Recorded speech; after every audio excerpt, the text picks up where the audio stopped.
Hey guys, Dr. Brandon Crawford here. I'm the founder of the Austin Center for Developing Minds. We are located just north of Austin, Texas in Cedar Park. And what we do is we focus on developmental functional neurology. Hopefully you'll have a chance to catch my lecture because I'm going to be taking you through what that process looks like and why it's so important to focus on rehabbing the brain in the right way, at the right time, with the right frequency and oscillations and all this kind of stuff, right? So I'm very honored to be a part of this conference. This conference is very meaningful. I love all the people involved, and obviously the cause is fantastic. So thank you again, and I look forward to seeing you soon.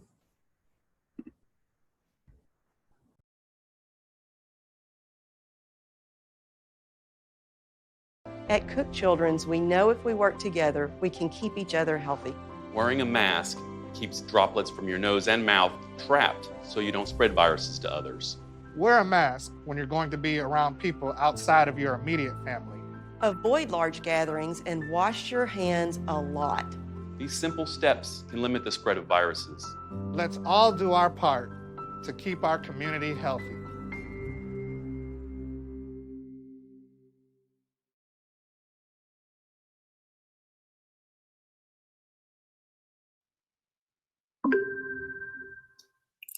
Hello, everyone. Welcome. My name is Elizabeth Tucker, and I'm with an organization in Austin, Texas called EveryChild. We work with families of children with disabilities to get the supports and services that they need to live a full life with their family and friends in the community. And right now you're seeing a slide of some of the children and the families that we've worked with. This presentation is about Medicaid home and community-based services waivers. These waivers that I'm going to talk about are unique to the state of Texas, although there is a lot of information that will help others in other states kind of know the questions to ask about what waivers might be in other states and some of the supports and services that a family and children can get in those waivers. I think I always like to start this out. This is a little bit unique for me presenting virtually without an audience, but I'd like to just start out by saying that the reason that this information is so important is that I'm going to be presenting information on Medicaid and those supports, but when we think about it, all families and children, everyone needs support and assistance every day to do the things that they need to do. But for families of children who have experienced a disability, the need for support is unique, it's intense, and it's often overwhelming. But I want families to know that with the right supports and services, children and families can thrive. So some of the things I'm going to be presenting are about Medicaid. And Medicaid is the major source of funding in the United States for long-term services and supports for individuals, children, and adults with disabilities.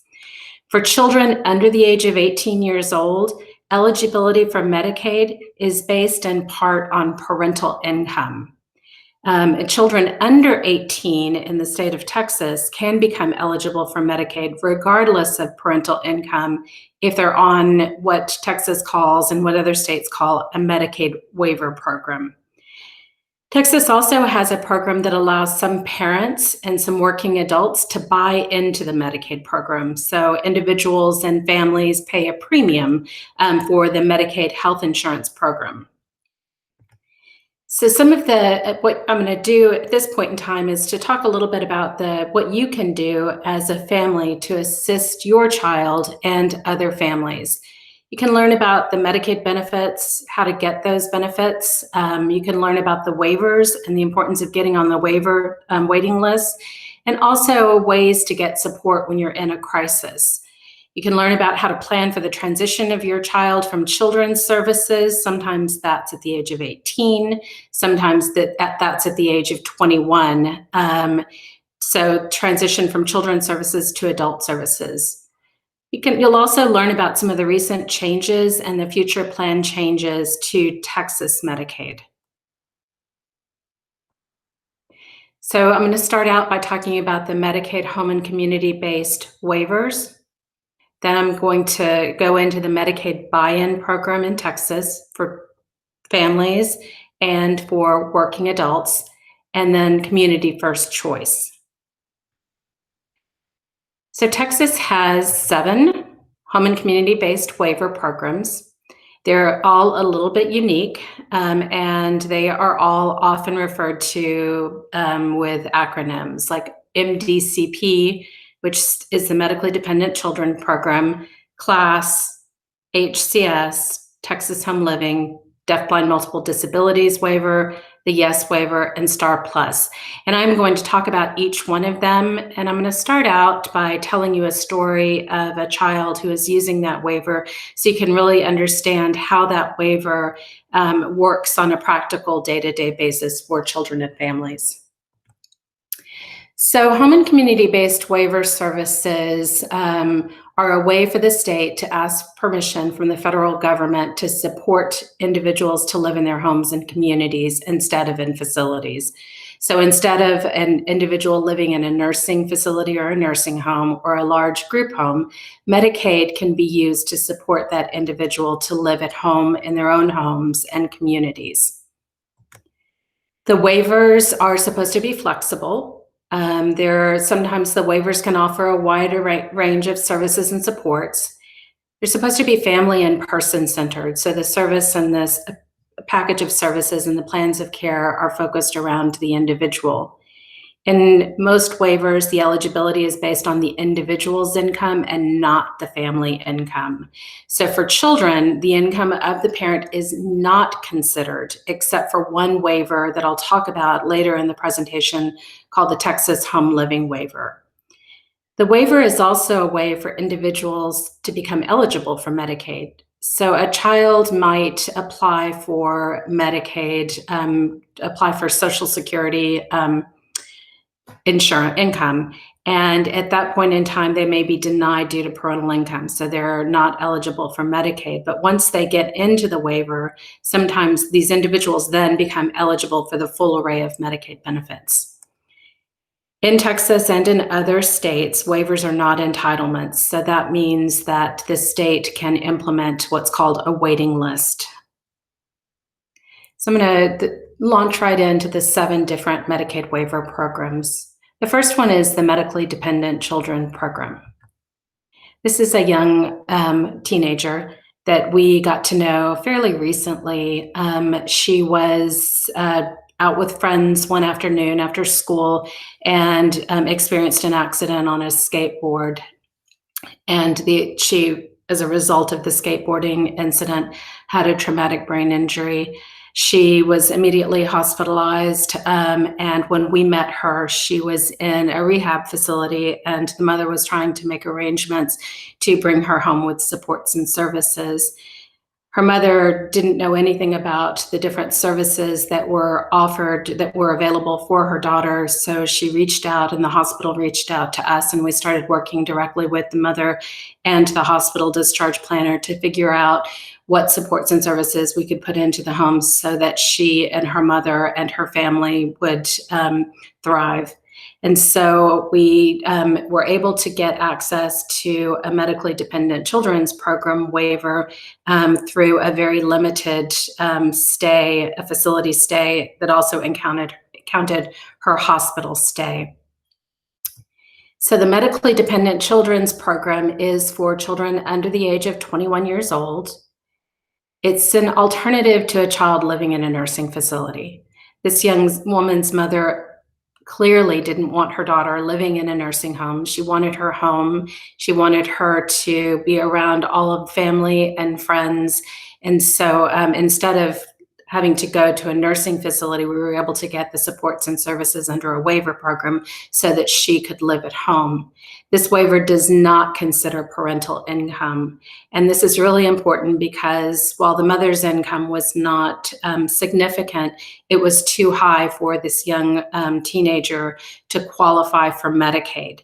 And so it was really important that they get a Medicaid waiver program because the services that she needed were part of not only the waiver, but of Medicaid.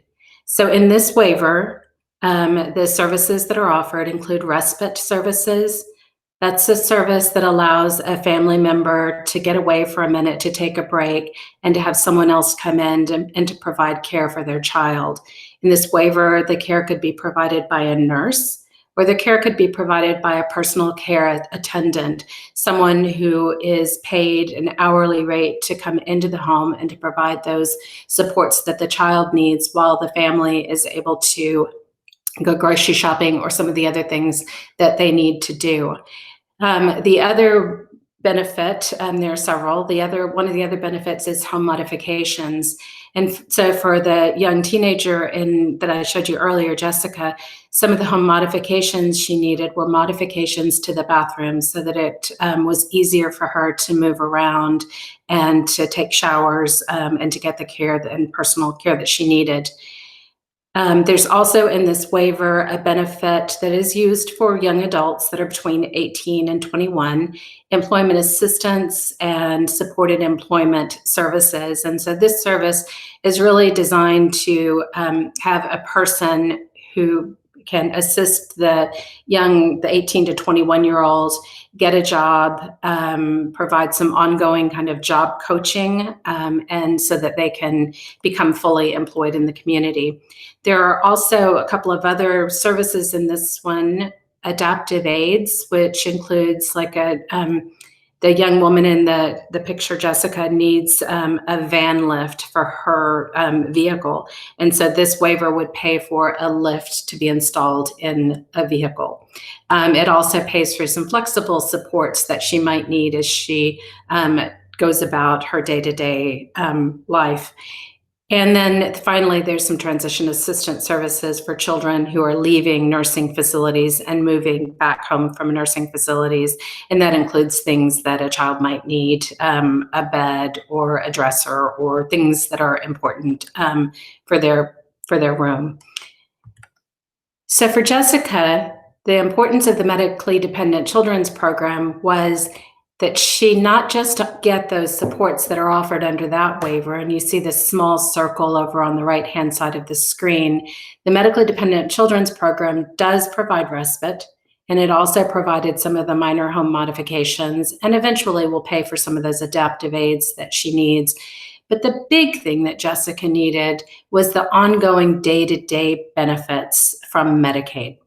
And so she came into Medicaid by virtue of going through a waiver door. So once she got the medically dependent children's program, she was able to get the full array of Medicaid benefits.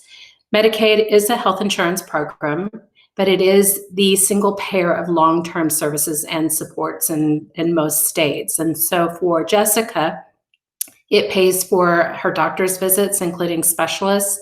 It includes payment for unlimited prescription drugs.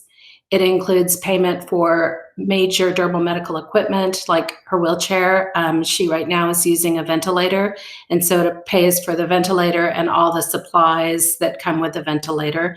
It pays for private duty nursing, and that's nursing on a day-to-day hourly basis that Jessica can have in her home.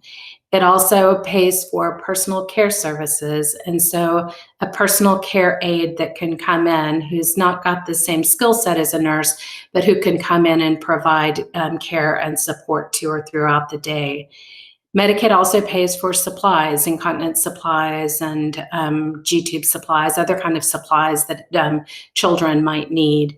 And finally, therapy. So many of the children that we work with need ongoing speech therapy or physical therapy or occupational therapy, and Jessica uses all of those forms of therapy right now. So it was really critical that her mother have the access to that array of supports because her third-party private insurance had limited benefits and wasn't going to pay for some of those ongoing kind of day-to-day services that she needed. So some of the important facts about the medically dependent children's program in Texas. There is a mechanism for children and young adults in Texas who are living in nursing facilities to move home with medically dependent children's program services. There are very few children and young adults under the age of 22 living in Texas nursing homes, but for those that are, we have been able to use the medically dependent children's program to help them get back home. Children can also get the medically dependent children's program in Texas through a limited nursing facility stay. And this was created back years ago, and as an effort to try to get kids out of nursing facilities and to make sure they didn't stay in nursing facilities for a lengthy period of time. For those of you who are in Texas, it's often called, you know about it as, you might hear about it as Rider 28. The limited nursing facility stay in Texas is where the state, the family makes an application to the state. An assessment is done to determine whether or not they meet eligibility for a limited stay. And limited stay can be anywhere over, it can be several hours over the course of 2 days. So it might be 10 o'clock at night, going into the nursing facility, coming out at 1 o'clock in the morning.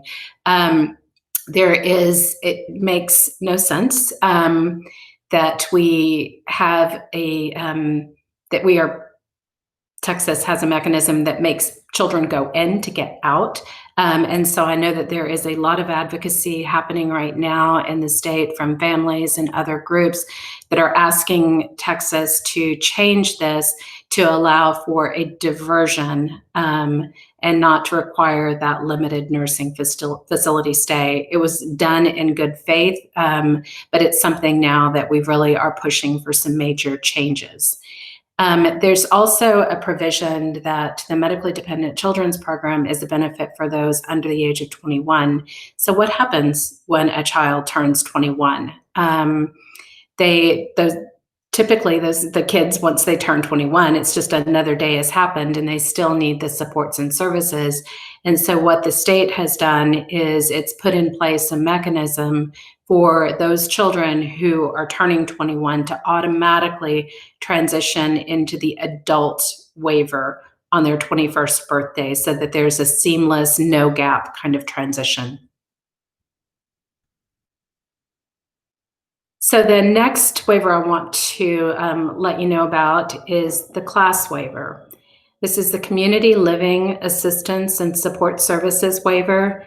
It has been around in Texas since the early 90s. It was a waiver that was designed for children and adults to live in their homes and communities. This is a young woman now. She was much younger when we met her.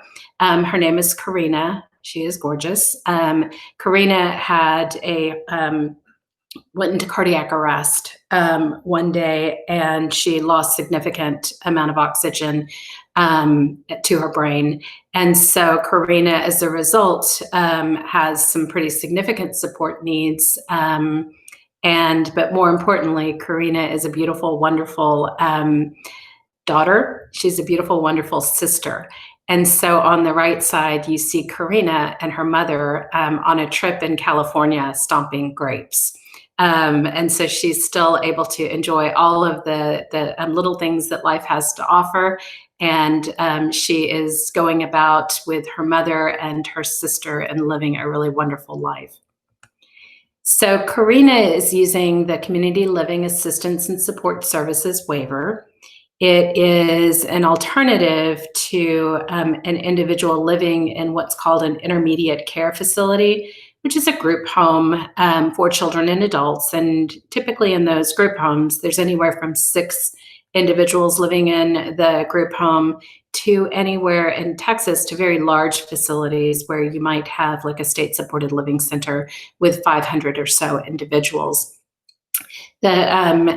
This waiver is for children and adults. It also, like the medically dependent children's program, does not consider a parent's income. It only considers the income of the child. This waiver requires that the individual has to have a developmental disability that occurred before their 22nd birthday. And so a developmental disability is a disability that creates substantial impairment in 3 of 7 major life activity areas like mobility, speech, self-care, economic self-sufficiency, learning. And so Karina qualified for this waiver because she did have a developmental disability that happened before the age of 22. She did have significant impairment in 3 of the major life activity areas. She also could have qualified for the medically dependent children's program, as did Jessica. And Jessica, in turn, could have qualified for this waiver as well.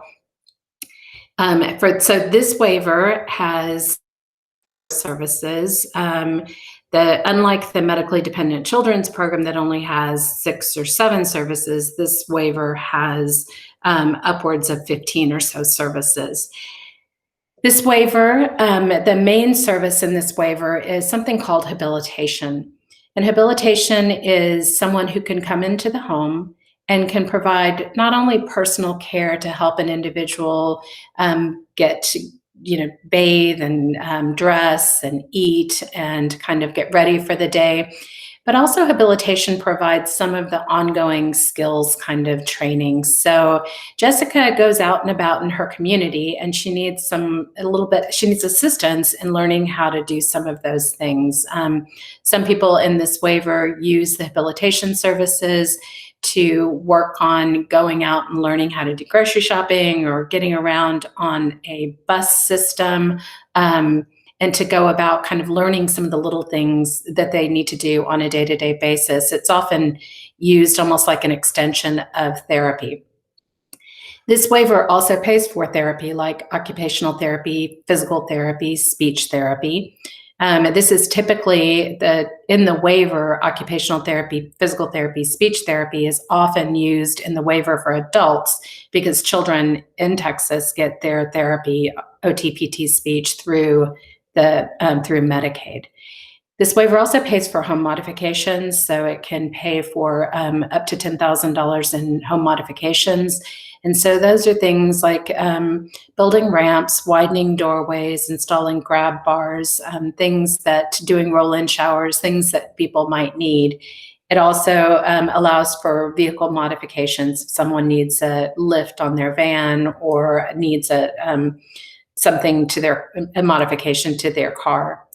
The waiver also pays for some nursing services, and it also includes applied behavior analysis, and behavioral supports for children and for adults who might need some behavioral supports.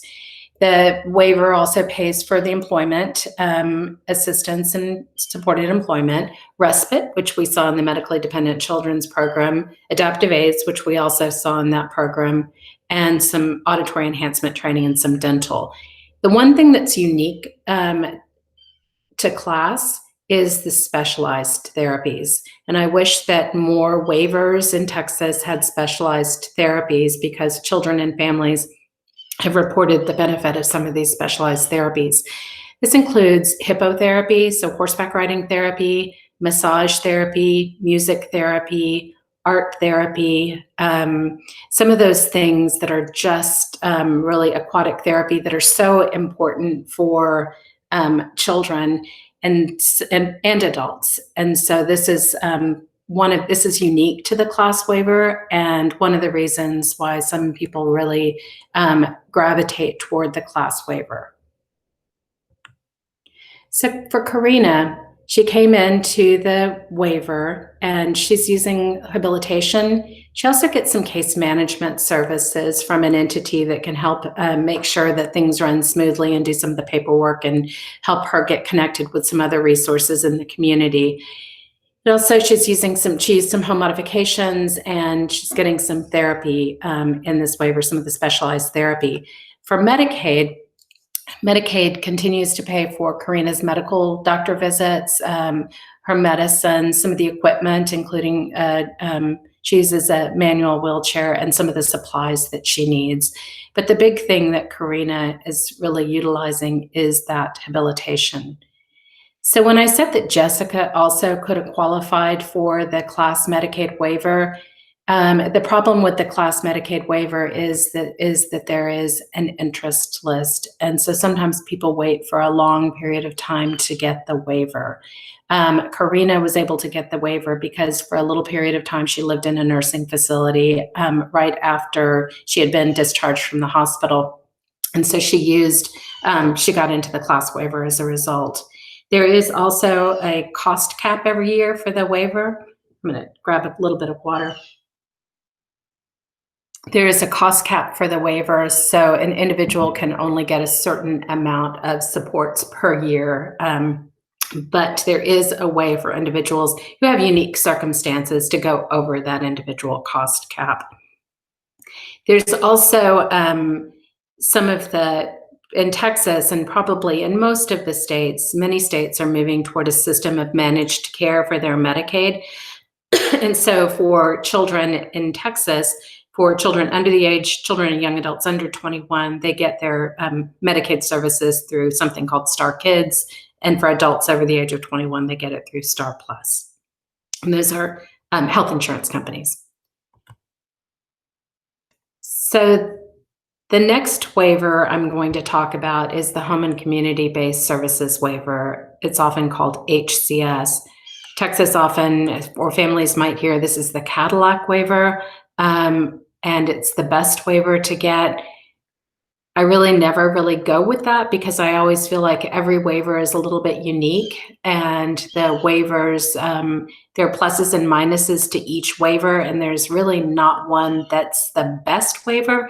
There are some waivers that are better for certain, for children in certain situations than others, but this is called the HCS waiver. So this is another young person that we got the pleasure of working with. He was born with pretty significant support needs. He also was without oxygen for a certain period of time, and so he has some cognitive kind of support needs. He is a joy to be around. His name's Mason. He is right now on an airplane trip going on his first big vacation. And the thing that he reported to like the most was spending his birthday traveling on vacation. The entire the cockpit, the pilot got everyone to sing on the plane to sing happy birthday to him. And then when he arrived at his destination, he got to sleep on a hammock in the beach. And so that was really incredible for him. He does need supports and services on a day-to-day basis. He easily gets pretty frustrated at things that are going on in his world and if things don't go right. So he often needs the ongoing support of someone to help him learn new skills and to help him remember to do things. And so he needs some of that support on a day-to-day basis from a rehabilitation provider or somebody, a personal care assistant.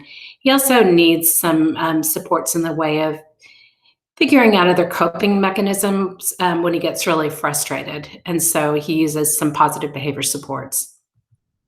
So the Home and Community Services Waiver, or the Home and Community-Based Services Waiver, the HCS waiver, is also like the class waiver. It's an alternative to children and adults living in a group home, whether it's a large group home or a small group home. It is, again, like MDCP and like the class waiver, does not consider parental income. An individual who is eligible for this waiver has to have a developmental disability that occurred before they turn 22 years old, and they either have to have an IQ of below 70, or if their primary diagnosis is an intellectual disability, or they have to have what's called a related condition. And there are a list of like 200 related conditions, but a related condition is something like cerebral palsy, spina bifida, traumatic brain injury, spinal cord injury, all different kinds of related conditions. There are 200. And if they have a related condition, their IQ has to be below the IQ of 75. For those individuals who are medically fragile, and who meet the medical necessity criteria for nursing facility in Texas, they can get this waiver regardless of their IQ. So they can have an IQ that is significantly higher than 75 and be eligible for this waiver.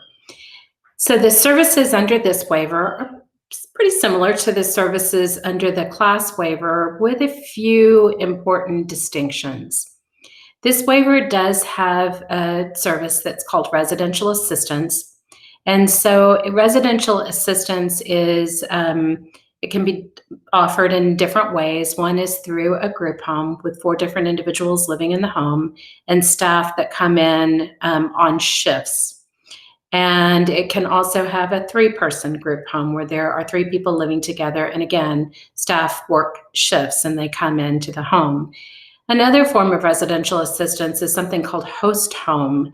That's where an individual lives with a host family and they receive their supports and services through that host family. Mason lives in a host family, and so the waiver is paying for the day-to-day support for Mason to live in that host family. This waiver also can provide supports and services to an individual in their family home or in their own apartment if they're a young adult who's starting off and living on their own. So the other benefits in this waiver are, again, like class and like MDCP. There's money available to do some minor home modifications and some vehicle modifications. There's money for some adaptive aids. And so adaptive aids can be a variety of things. An aid that Medicaid perhaps wouldn't, that Medicaid would not pay for. So you might have some kind of unique environmental control system in the house. I worked with a young person before who had significant mobility issues, but he had really great voice control. And so he had an environmental control system in his home that allowed him to speak and for things to be done by voice command. So he could control the temperature of his air conditioning, he could unlock a door, he could do all sorts of things by using his voice. And so that was paid for through the Medicaid waiver. The waiver also, this one pays for respite, so a family to get a break from the day-to-day kind of care, nursing, behavioral supports, again, supported employment and employment assistance. And it also provides for something called day habilitation, which is a service. It's a day service for individuals. It's kind of like a day center where individuals can go and receive supports during the day. So for Mason, he came into this waiver and he is getting the community first choice, some of those supports that he needs to do things throughout the day, and some behavior supports. Through Medicaid, he doesn't need quite as much medical supports or long-term services as Jessica or as Karina, but he does use Medicaid to pay for some doctor's visits and some medications. So the important facts about the Home and Community Services waiver is there is a way for an individual to leave a nursing facility and get the HCS waiver regardless of their IQ. I talked a little bit about this earlier. There is also a way for individuals to get the Home and Community Services waiver if they're at risk of going into a nursing facility. We recently have been working with a couple of young people. One is a baby that was injured in a near drowning accident. And so one of the things that we're trying to do is we're trying to get him supports so that the family can kind of get back to where they were able to do things as a family together. And so we're trying to get him home services in his home. And so we're working on getting a Home and Community Services waiver in lieu of him going into a nursing facility to come out, or in lieu of him going to a nursing facility and being in a nursing facility. And so we're doing that right now. There's also the way for individuals to get the Home and Community Services waiver if they're in a crisis. There are some families that are right at the tipping point, and they're in a real crisis. And if they don't get the services now, then things are going to fall apart. And so there is a way to get this waiver for individuals who are in a crisis. There's also this waiver just like the class waiver and just like the medically dependent children's program waiver, has a yearly cost cap for an individual. So an individual typically cannot exceed a certain amount of supports. There is, again, a mechanism to exceed that cost cap if the need exists. And then the same thing, the Medicaid services, again, not their waiver services, but their Medicaid services are delivered under a managed care, like a managed care organization, like a health insurance company. Okay, I'm going to check the timing. The next waiver is the Texas Home Living Waiver.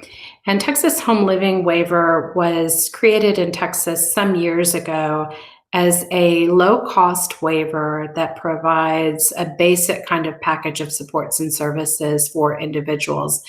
There is a large array of services, but the overall yearly cost cap is much lower than the Home and Community Services waiver and the class waiver.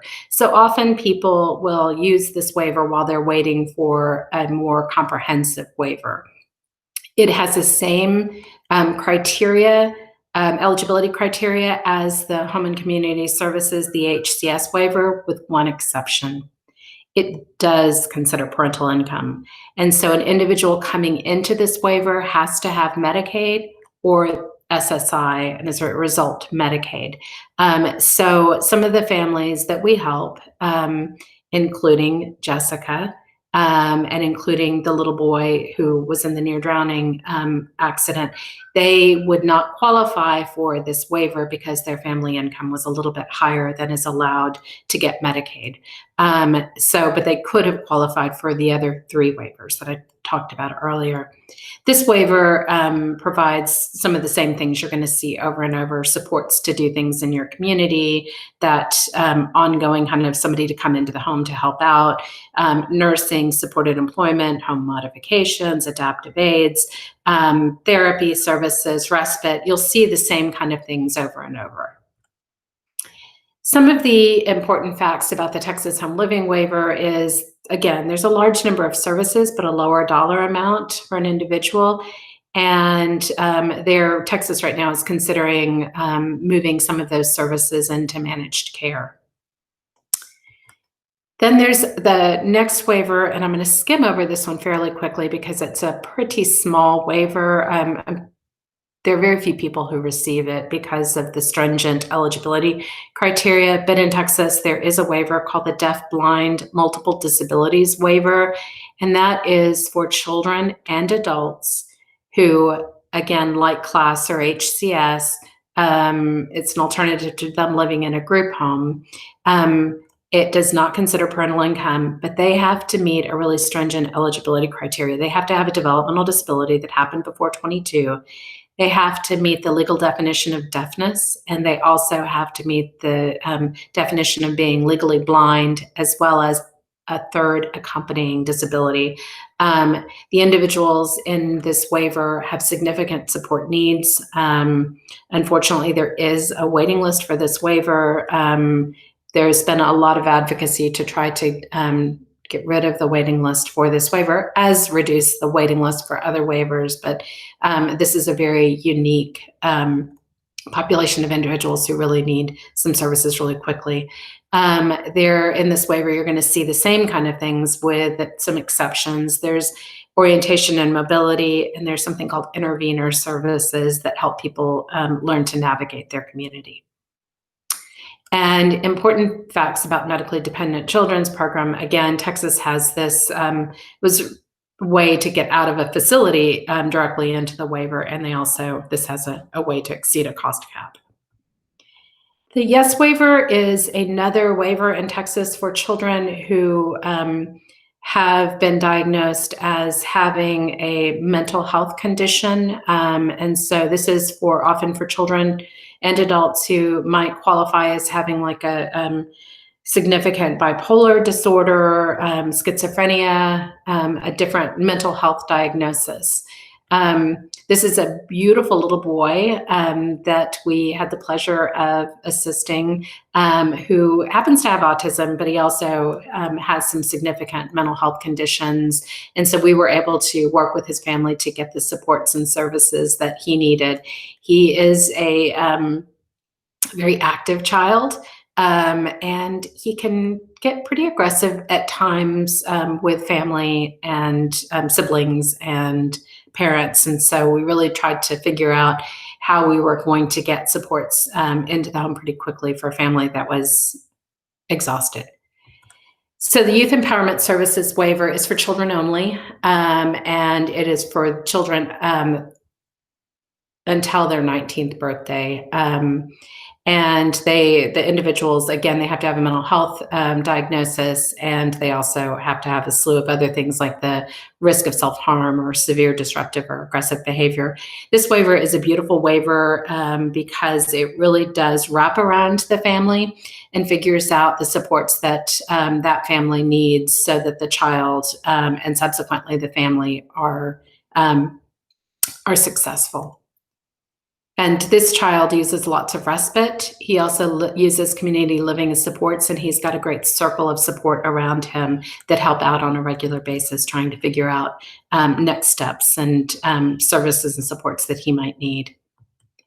The YES waiver in Texas is statewide. There's not an official waiting list, but there is a little bit of wait in some areas of the state while the provider tries to ramp up and become fully staffed. And again, in this waiver, there are some children with autism and other disabilities that sometimes have been denied the waiver eligibility even while they have a mental health diagnosis. And so we've successfully been able to work with families to overcome that denial because the thing that they often need is support based on their mental health diagnosis. There is also, and I'm going to skip this one, but just to give you a little information in writing, and you can kind of go through the slides. The STAR Plus waiver is the adult version of the medically dependent children's program. So when children age out at the age of 21, they don't drop off the face of the earth. They actually get supports and services in a waiver in Texas that's called the STAR Plus waiver. And that waiver, again, has lots of different services and supports that individuals receive in their homes. Then there is, I've given you some information on the contact information for how to get your family member's name on some of these waiting lists in Texas. They all have waiting lists. Some of them are longer than others, but there's the medically dependent children's program. The in-class and deafblind all have the same intake number. Medically dependent children's program is moving at about every, I think, 2-year wait. Class is a longer wait and could be years, as is the home and community services waiver. STAR Plus is fairly quick, and YES waiver is fairly quick as well. There's a lot of work happening right now in the state of Texas to really look at how the waiting lists operate in Texas to try to figure out if there's some better way, because the number of individuals waiting continues to grow. The one thing I always tell families is, when in doubt, go ahead and call and get your son and daughter's names on the waiting list. Eligibility is not determined until they come to the top of the interest list. So if you think your son or daughter might qualify for any of these waiting lists, I would get them on their name on every list that you think they might qualify for. The other really important thing is that for those families who are really at risk of their child being placed in a facility, please contact your local IDD authority. It is for the HCS waiver. and see if there's a way to get one of those, what I said, a nursing facility diversion waiver, which I talked about for the baby, or a crisis waiver for some of the other, we've worked with a number of children who are living with grandparents or other family members, and it really is a crisis. And we've been able to get them support so that they never have to go into a facility. These are for individuals who just can't possibly wait. And it is fine to put your name on every single interest list you think you might be eligible for. You can only have one waiver at a time. So if you start out getting medically dependent children's program waiver services and then get a class waiver offer, you really need to weigh the pros and cons of which waiver makes sense. So if you move to the class waiver, you'd give up the medically dependent children's program waiver. There is also got some information on Medicaid buy-in. And so there were a group of families that got together some years ago in Texas and went to the Texas legislature and asked for permission and a bill that would allow families to buy into Medicaid for their children. Medicaid, again, is the funding stream that pays for so many long-term services and supports for children. It pays for attendants or personal care attendants to come into the home to help out with bathing, dressing, eating. It pays for medical transportation. It pays for private duty nursing. It pays for durable medical equipment like wheelchairs, augmentative communication devices. It pays for ongoing supplies that a family might need. It pays for occupational therapy, speech therapy, physical therapy, above and beyond what some of the private third-party parents' health insurance might pay for. And so the Texas legislature listened, and they created a Medicaid buy-in program for children. There are very few states that have done this, but it is the ability for families to call the Health and Human Services Commission and to make an application to see if they might qualify. The parental income is higher than the amount that is used to determine Medicaid eligibility through SSI, through supplemental security income. And it also, there are a number of things that the state disregards when looking at income. They look at number of people, they look at all sorts of things, but there's significant disregards. There are very few people that have that use this. There are only 2,000 in the state. When the families first got this passed, there was an assumption that there would be about 6,000 people using Medicaid buy-in, but there's only 2,000. And I think part of the reason for that is that very few people know about it. So one of the things we always work with families when they call is to see if they have applied for Medicaid buy-in and if this might be something that works for them.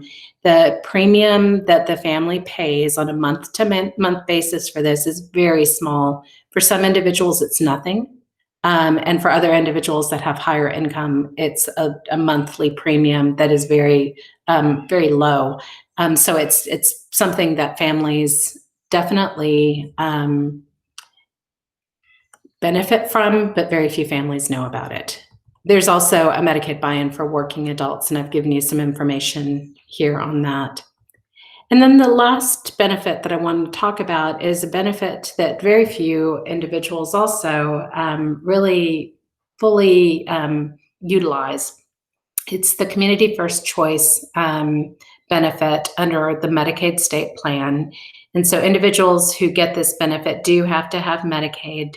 They don't have to have a Medicaid waiver necessarily, but they have to have Medicaid. Community First Choice was, again, another benefit that individuals advocated for at a federal level. So there were lots of individuals who were asking for support, asking for the federal government to allow Medicaid to be used to pay for supports and services in their homes and not in facilities.